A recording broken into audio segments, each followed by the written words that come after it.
Hello, hello, all those beautiful faces. Happy Martin Luther King Day. Hope everybody's had a relaxing, restful, and importantly, reflective day off. I keep forgetting that today is Monday. Actually, it feels like a Sunday. So we got that extra day on the long weekend. And, I hope we've used it wisely. I had the honor and pleasure of editing a video for Restore Childhood, nonprofit I work with, to make various types of content advocating for children. There's 72 million children in America, and in many places, childhood is still being impacted, mitigated. So go over there, check out Restore Childhood on YouTube, and you can see the video I edited today about the legacy of MLK and kind of connecting that to our journey the last 2.5 years, our advocacy for children, fighting for freedom, right? Fighting to have the full have full access to that American dream, to those foundational values against discrimination, using non-violent, non-compliance tactics. I really don't think that there's somebody who I've thought more about over these past 2.5 years, looking for guidance, looking for hope. And so, here on this Martin Luther King Day, as it comes to a close, I would like to read a piece from Martin Luther King. I'm actually chose his last speech. I've been to the mountaintop. It was written April 3rd, 1968, or it was given on that date. And I suppose, I've read a bunch of Martin Luther King's speech. Of course, his most famous one is his I Have a Dream speech, and I'm sure there's plenty that we could find in that speech with parallels comparing it to today. It's really interesting actually to read some of his earlier writings, comparing him to his later writings, and just seeing how he evolves as a writer and a thinker, and the experiences that he has, because there's certain parts that always stay so consistent, and then of course those experiences kind of shape and mold you throughout the years, and seeing how those two things come together. But this is his final speech, given just before he was assassinated at the direction of the United States government. And so when people point to the fact that the side, I hate that term, our side, your side, my side, but for lack of a better term, people who are questioning the COVID narrative and the mainstream narrative, the government sanctioned narrative, and being called names anti-vaxxer, being called a fascist or right-wing conspiracy theorist.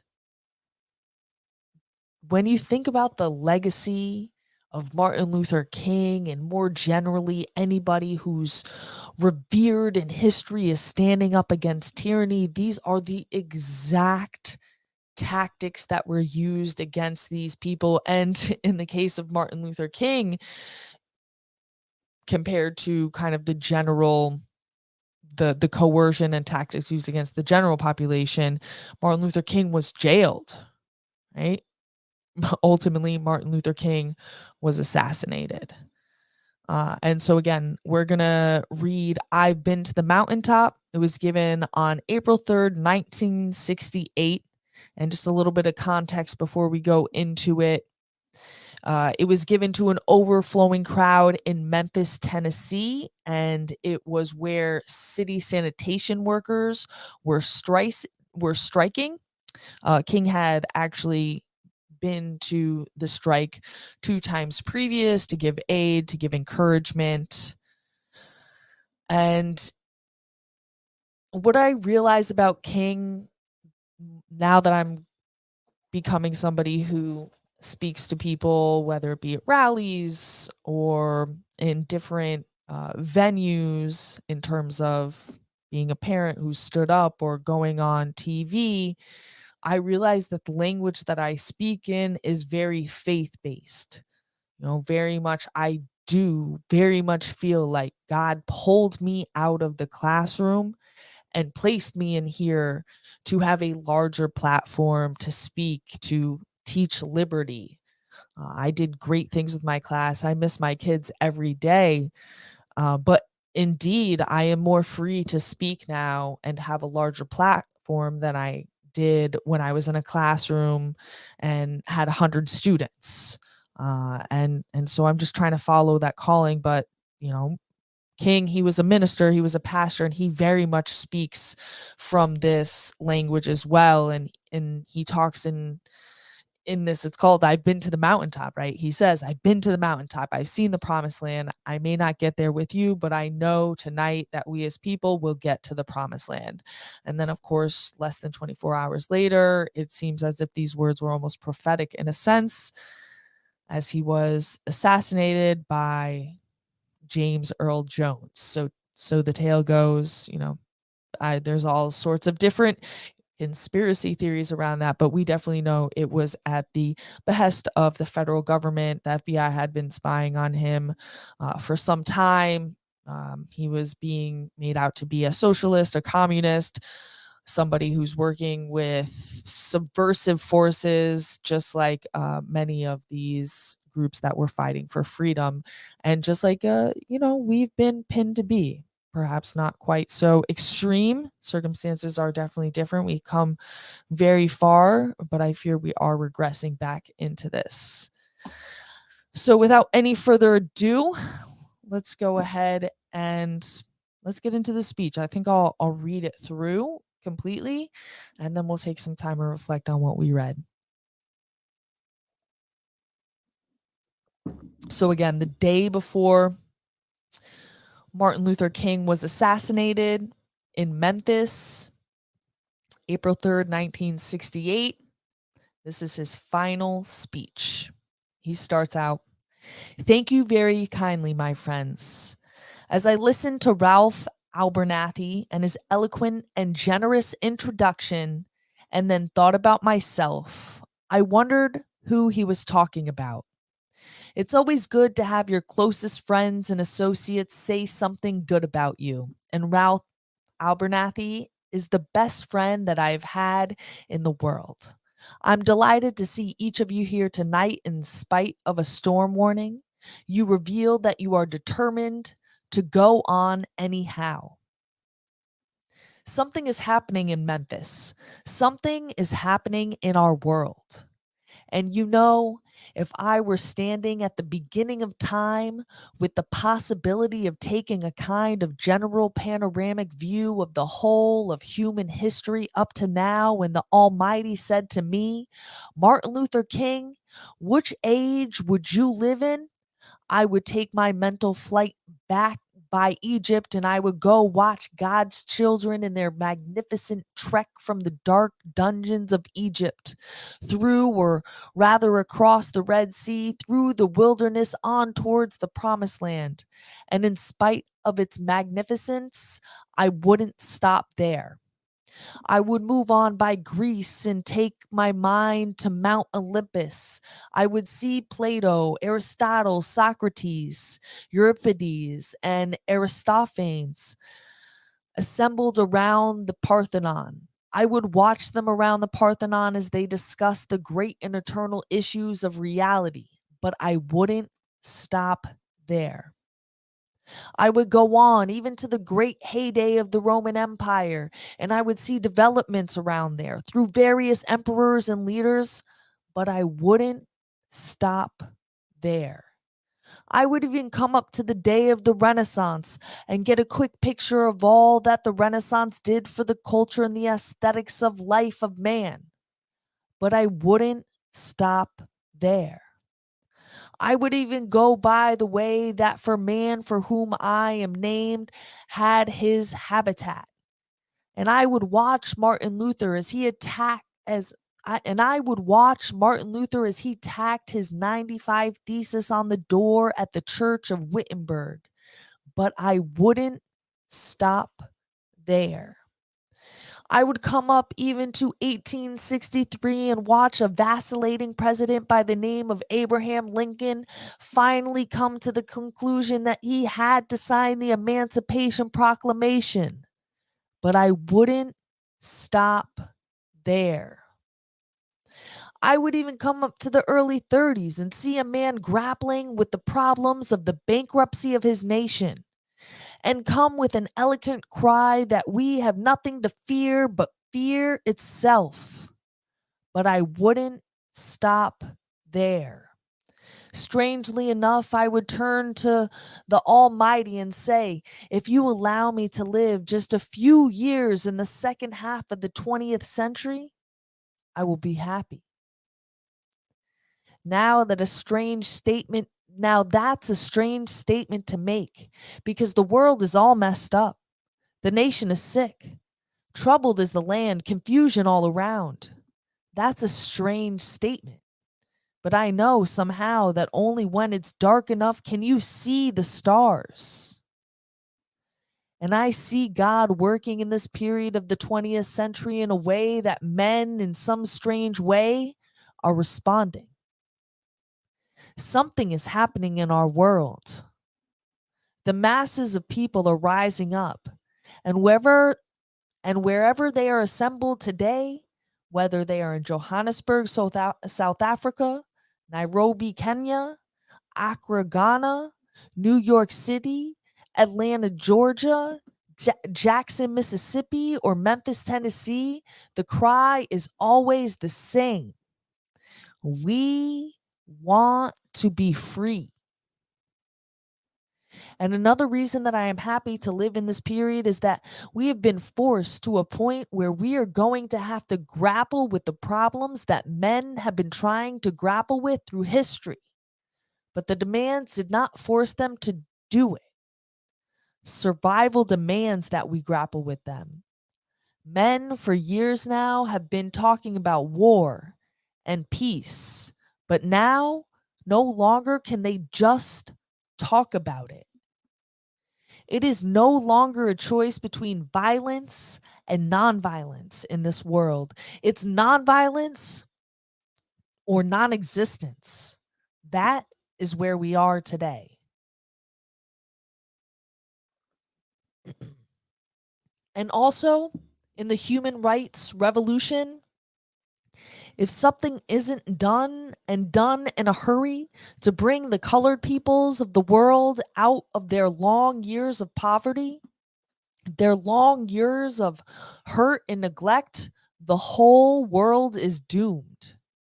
Now, I'm just happy that God has allowed me to live in this period to see what is unfolding. And I'm happy that He's allowed me to be in Memphis.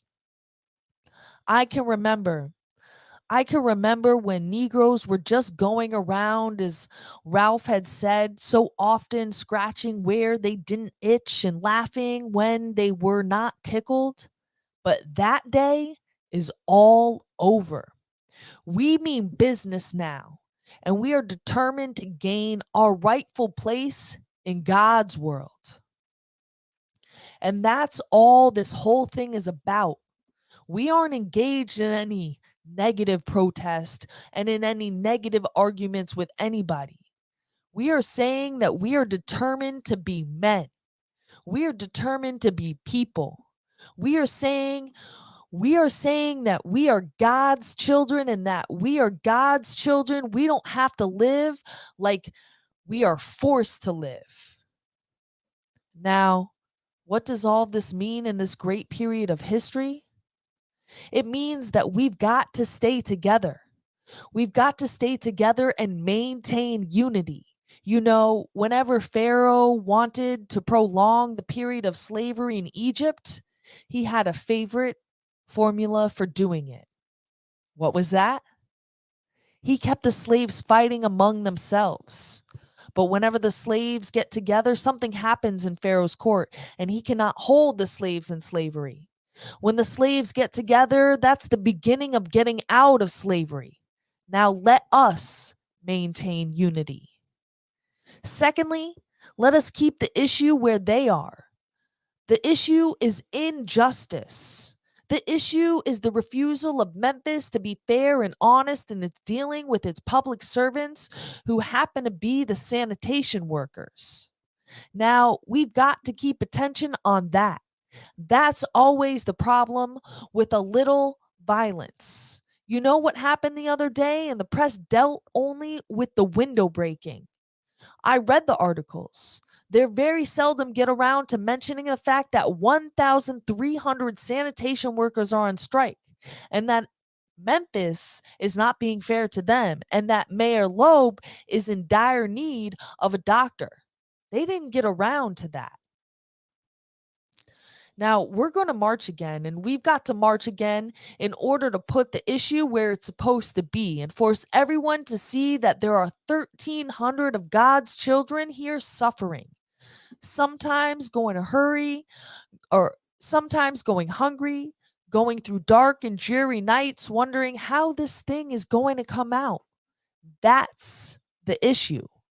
And we've got to say to the nation, we know how it's coming out.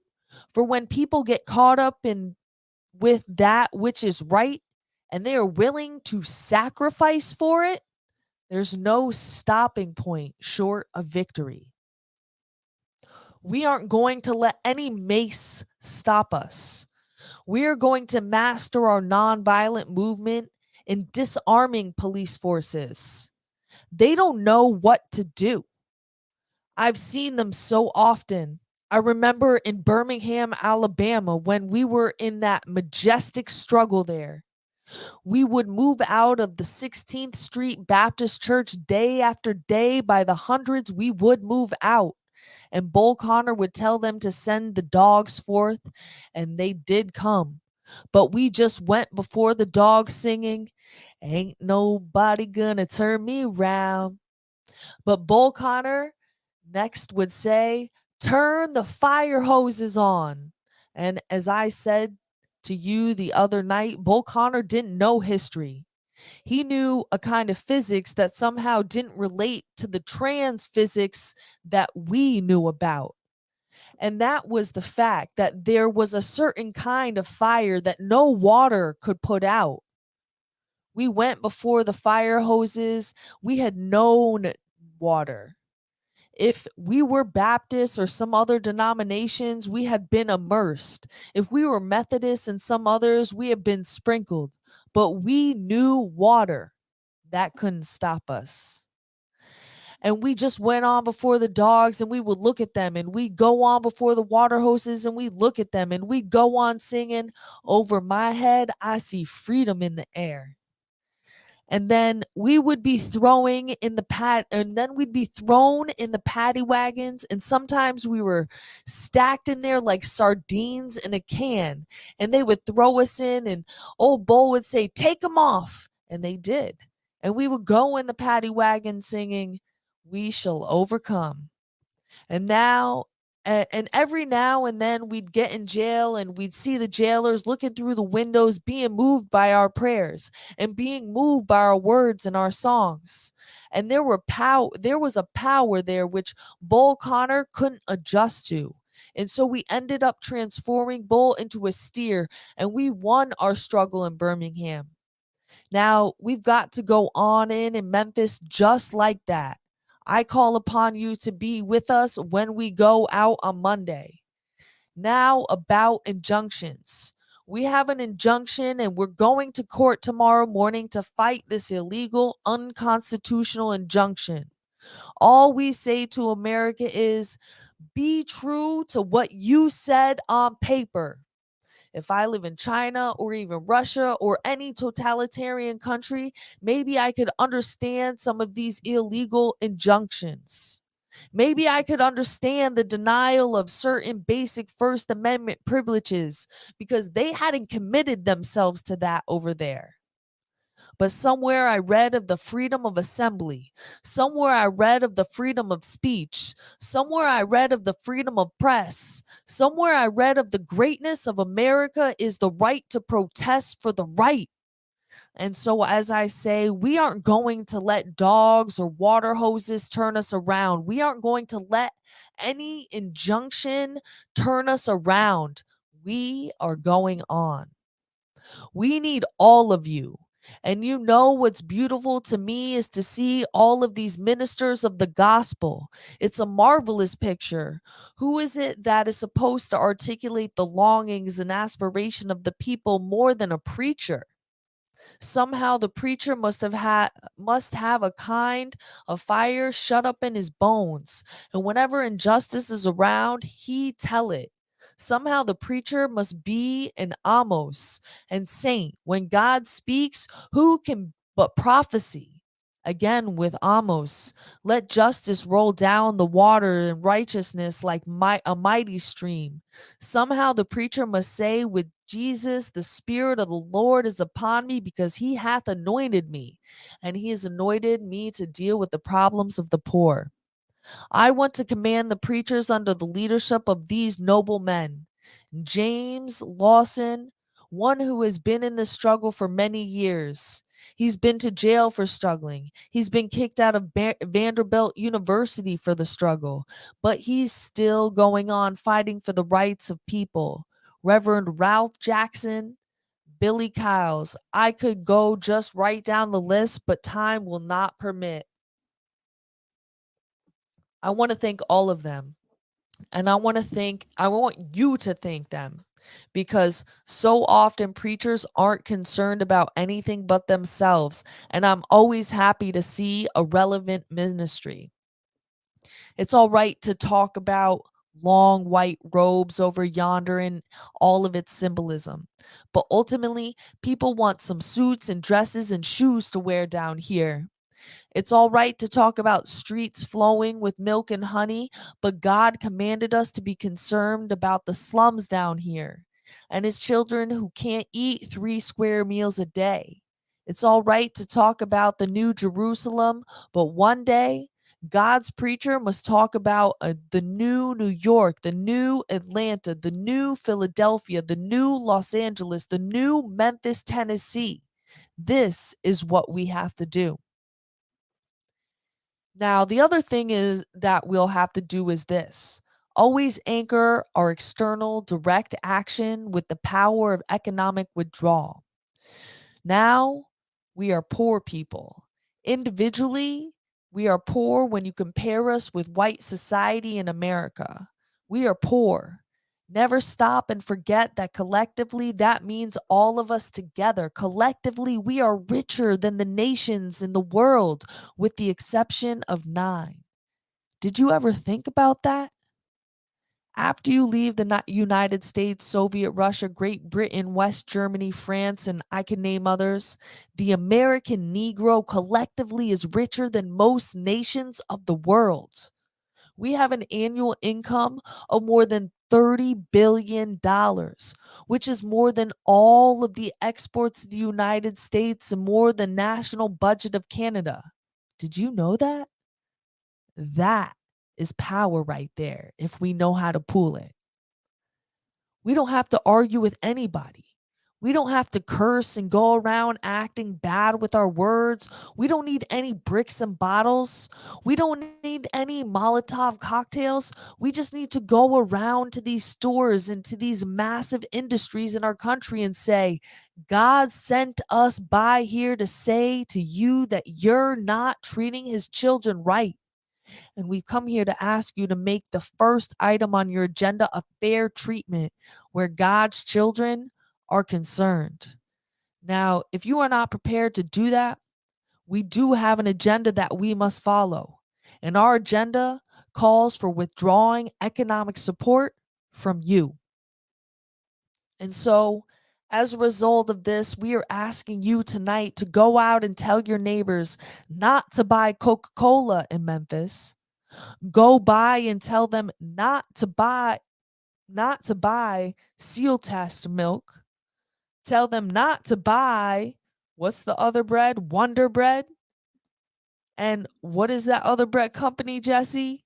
Tell them not to buy Heart's bread. As Jesse Jackson said, up to now, only the garbage men have been feeling the pain. Now, we must kind of redistribute that pain. We are choosing these companies because they haven't been fair in their hiring policies, and we are choosing them because they can begin the process of saying they are going to support the needs and the rights of men who are on strike. And then they can move on downtown and tell Mayor Loeb to do what's right. But not only that, we've got to strengthen our Black institutions. I call upon you to take your money out of banks downtown and deposit your money in the Tri State Bank. We want a bank in movement in Memphis. Go by the Savings and Loan Association. I'm not asking you something that we don't do ourselves at SCLC. Judge Hooks and others would tell you that we have an account here in Savings and Loan Association from the Southern Christian Leadership Conference. We are telling you to follow what we are doing.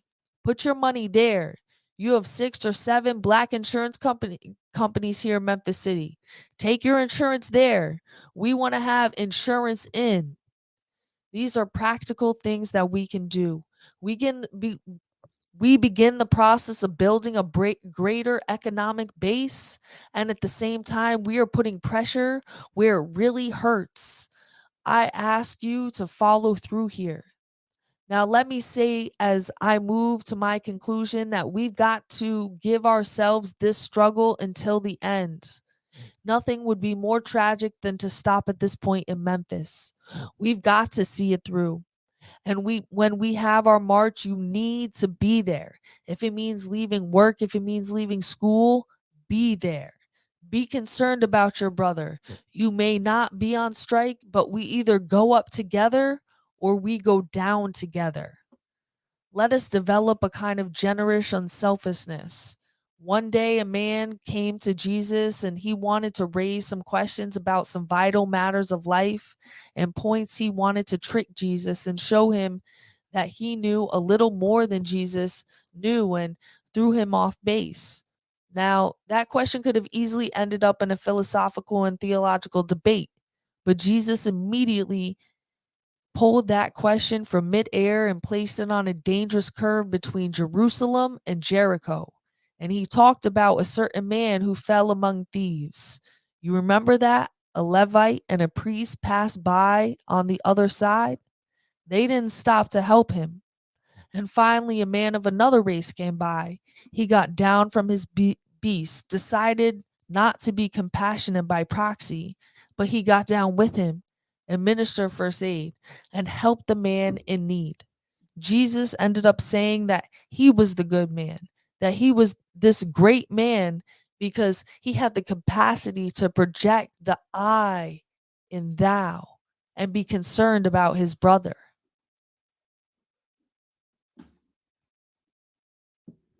All right, we're almost there.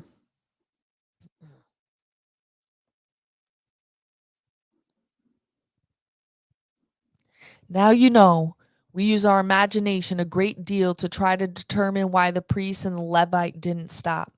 At times we say they were busy going to a church meeting, an ecclesial gathering, and they had to go down to Jerusalem so they wouldn't be late for their meeting. At other times, we would speculate that there was a religious law. One who was engaged in religious ceremonies was not to touch a human body 24 hours before the ceremony. And every now and then we begin to wonder whether maybe they were not going down to Jerusalem or down to Jericho, rather to organize a Jericho Road Improvement Association. That's a possibility. Maybe they felt that it was better to deal with the problem from the causal root rather than to get bogged down with an individual effect. But I'm going to tell you what my imagination tells me. It's possible that those men were afraid. You see, the Jericho Road is a dangerous road. I remember when Mrs. King and I were first in Jerusalem. We rented a car and drove from Jerusalem down to Jericho. And as soon as we got down the road, I said to my wife, I can see why Jesus used this as the setting for his parable. It's winding, meandering road. It's really conducive for ambushing. You start out in Jerusalem, which is about 1,200 miles, or rather 1,200 feet above sea level. And by the time you get down to Jericho, 15 or 20 minutes later, you're about 200 and, I'm sorry, 2,200 feet below sea level. That's a dangerous road. In the days of Jesus, it came to be known as the Bloody Pass. And it's possible that the priest and the Levite looked over that man on the ground and wondered if the robbers were still around, or it's possible that they felt that the man on the ground was merely faking, and he was acting like he had been robbed and hurt in order to seize them there, lure them there for a quick and easy seizure. And so the first question that the priest asked, the first question that the Levite asked was, if I stop to help the man, what will happen to me? But the Good Samaritan came by and he reversed the question. If I do not stop to help this man, what will happen to him? This is the question before you tonight. Not if I stop to help the sanitation workers, what will happen to my job? Not if I stop to help the sanitation workers, what will happen to all the hours that I usually spend in my office every day and every week as a pastor? The question is not if I stop to help this man in need, what will happen to me? The question is, if I do not help the sanitation workers, what will happen to them? That is the question. Let us rise up tonight with greater readiness. Let us stand up with a greater determination. And let us move on in this powerful days, these days of challenge, to make America what it ought to be. We have an opportunity to make America a better nation. And I want to thank God once more for allowing me to be here with you. Several days ago, I was in New York City autographing the first book that I had written. And while sitting there autographing books, a demented Black woman came up. The only question I heard from her was, "Are you Martin Luther King?" And I was looking down right, and I said yes. And the next minute, I felt something beating me on my chest. Before I knew, I had been stabbed by this demented woman. I was rushed to Harlem Hospital. It was Saturday afternoon, and that blade had gone through. The X-ray revealed the tip of the blade was in my aorta, my main artery. And once that punctured, you drowned in your own blood, and that's the end of you. It came out in the New York Times the next morning that if I had merely sneezed, I would have died. Well, about 4 days later, they allowed me, after the operation on my chest had been opened, the blade had been taken out to be moved around in the wheelchair in the hospital. They allowed me to read some of the mail that came in from all over the states and the world. Kind letters came in. I read a few, but one I will never forget. I received it from President and Vice President. I've forgotten those telegrams said. I received a visit and a letter from the governor of New York, but I'd forgotten what that letter said. But there was another letter that came from a little girl, a young girl who is the student at the White Plains High School. And I took that letter and I'll never forget it. It said simply, "Dear Dr. King, I'm a ninth grade student at the White Plains High School. While it should not matter, I would like to mention that I am a white girl. I read in the paper of your misfortune and of your suffering, and I read that if you had sneezed, you would have died. And I'm simply writing to you to say I'm so happy you didn't sneeze. And I want to say tonight that I'm happy that I didn't sneeze. Because if I had sneezed, I wouldn't have been around here in 1960 when the students all over the South started sitting in at lunch counters. And I knew that they really standing up for the best in the American dream and taking the whole nation back to those great wells of democracy which were dug deep by the founding fathers in the Declaration of Independence and the Constitution. If I had sneezed, I wouldn't have been around in 1961 when we decided to take a ride for freedom and ended in the segregation and the interstate travel. If I had sneezed, I wouldn't have been around in 1962 when Negroes in Albany, Georgia decided to straighten their backs up. And when men and women straighten their backs up, they're going somewhere because a man can't ride your back unless it's bent. If I had sneezed, I wouldn't have been here in 1963 when the Black people of Birmingham, Alabama aroused the conscience of the nation and brought into being the Civil Rights Bill. If I had sneezed, I wouldn't have had a chance later that year in August to try to tell America about a dream I had. If I had sneezed, I wouldn't have been down in Selma, Alabama to see the great movement there. If I had sneezed, I wouldn't have been in Memphis to see a community rally around those brothers and sisters who are suffering. I'm so happy that I didn't sneeze. And they were telling me, now it doesn't matter now. It really doesn't matter what happens now. I left Atlanta this morning and we get started on the plane and there were 6 of us. The pilot said over the public address system, "We're sorry for the delay, but we have Dr. Martin Luther King on the plane.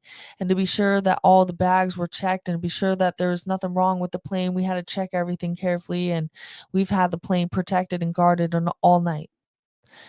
And then when I got to Memphis and someone began to say threats or talk about the threats that were out, what would happen to me from some of our sick white brothers? Well, I don't know what will happen now. We've got some difficult days ahead, but it really doesn't matter with me now because I've been to the mountaintop and I don't mind. Like anybody, I would like to have a long life. Longevity has its place, but I'm not concerned about that now. I just want to do God's will. And He's allowed me to go up to the mountain, and I've looked over, and I've seen the promised land. I may not get there with you, but I want you to know tonight that we as a people will get to the promised land. And I'm so happy tonight. I'm not worried about anything. I'm not fearing any man. My eyes have seen the glory of the coming of the Lord. Amen. So that's his speech known as I've been to the mountaintop. And just a few things that strike me about it is, again, I mean, he was a preacher, but I don't think that the framing of God, how seeped in faith and the references to God and the Bible and Jesus are in his speeches.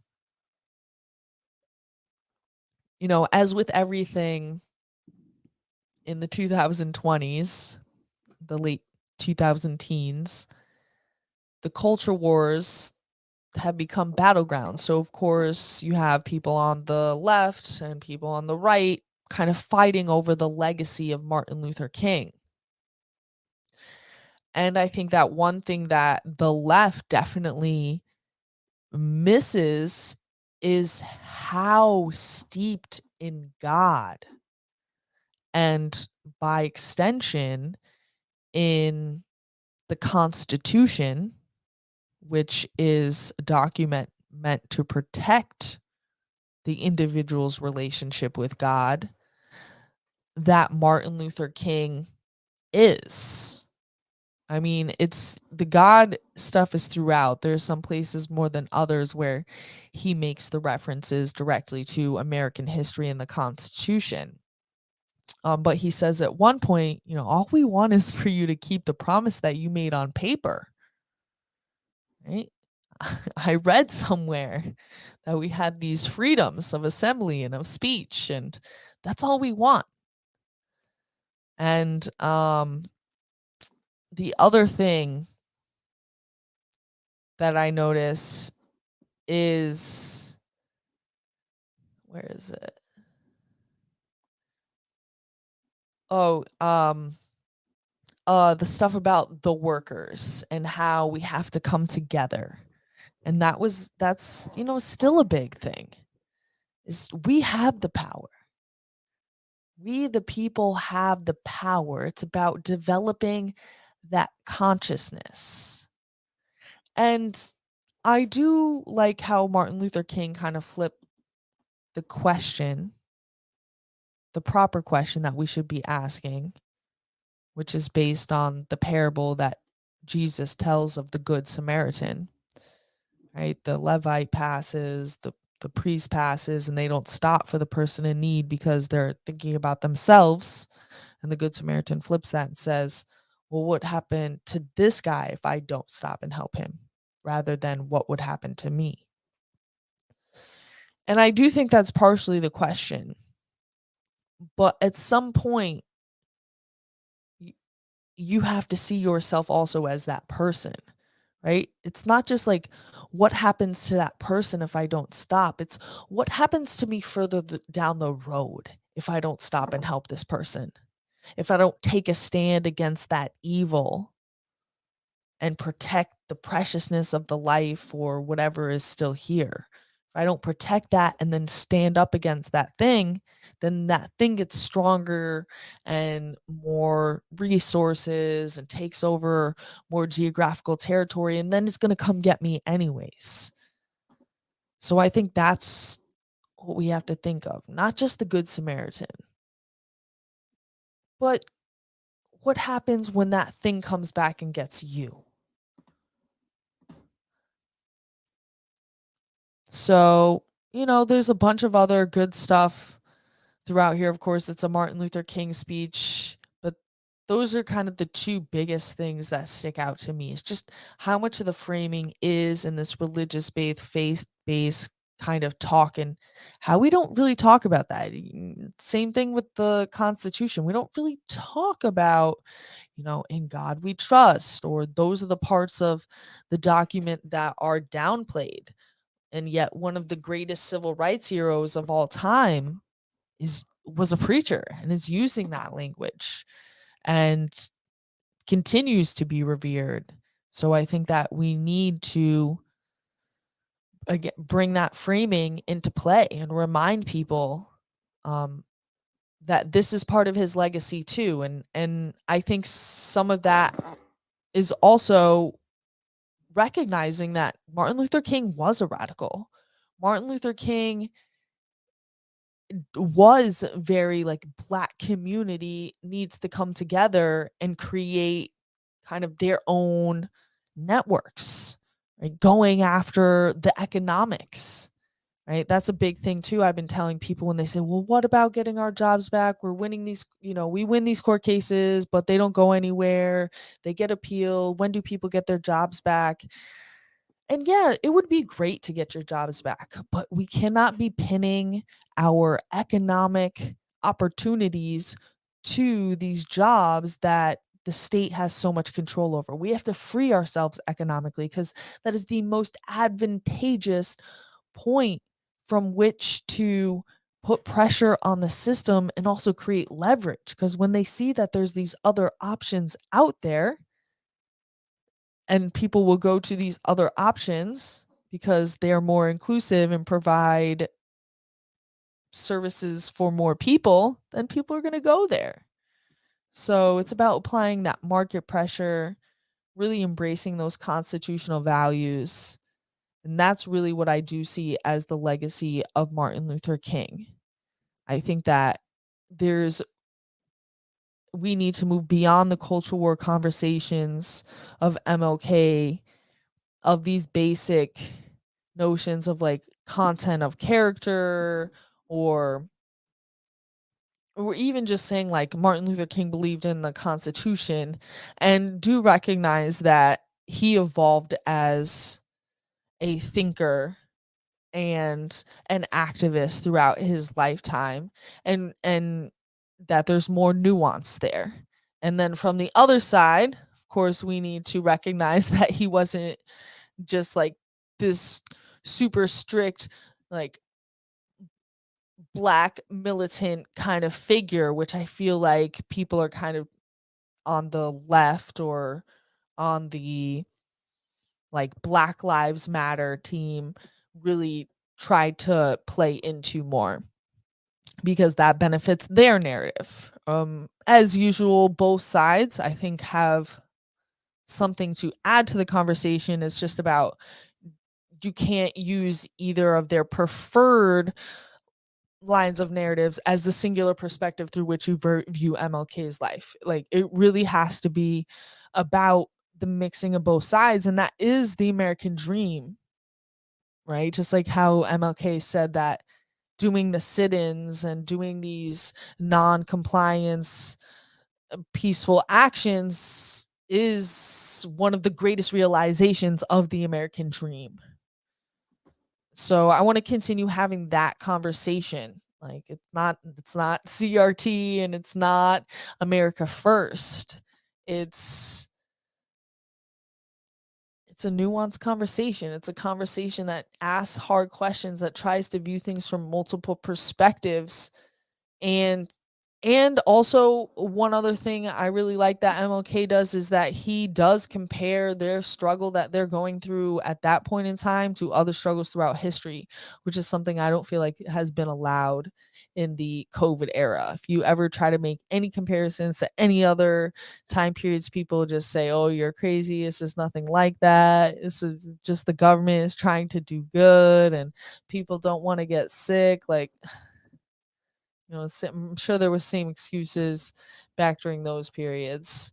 But again, that type of pushback shouldn't be surprising if you do know your history. Just as Martin Luther King was demonized during his time, just as so many people that had different ideas throughout history, during their era, they were demonized, but later on, we recognizes them as being right, as making a major discovery, different things. So let's not just think about MLK and his legacy on this day, but of course keep him in our hearts and minds every day, and the whole and God. I think that's a big lesson that we can take from Martin Luther King is that, God is in our actions. We have to really make sure that we're keeping our mind and our hearts open to his words and his wisdom, and be willing to die if that's what it takes. No, I don't want to die. I don't wish that, I don't want to be a martyr per se, but I feel like you have to put yourself aside and really follow your mission with God. And that ultimately does put yourself first. Sometimes we get our ego and our selfishness confused with what's best for us, with what's actually best with us, which is what our our mission from God is. What our Like I said, it's a big thing. Like, I could have gotten the shot, kept my job, kept the comfortable paycheck coming, kept all that health insurance, or I could take that chance and follow what I feel like God really wants me to do, which is ultimately what will be best for me, even if it doesn't seem so in the short term. So put yourself. Everybody can do more to push back against tyranny. Everybody, including myself, can do more to make sure that we're keeping that connection open with God. Stay free. Oh, yeah. I would be remiss if I did not say, let me know in those comments down below what you think. What is the legacy of MLK to you? How does it inspire you on a daily basis? How is it connected to the American dream? And of course, like this video, subscribe to the channel if you're not. And we'll be back here on Saturday night for our weekly live show. And perhaps a video will drop between now and then as well. Now, stay free.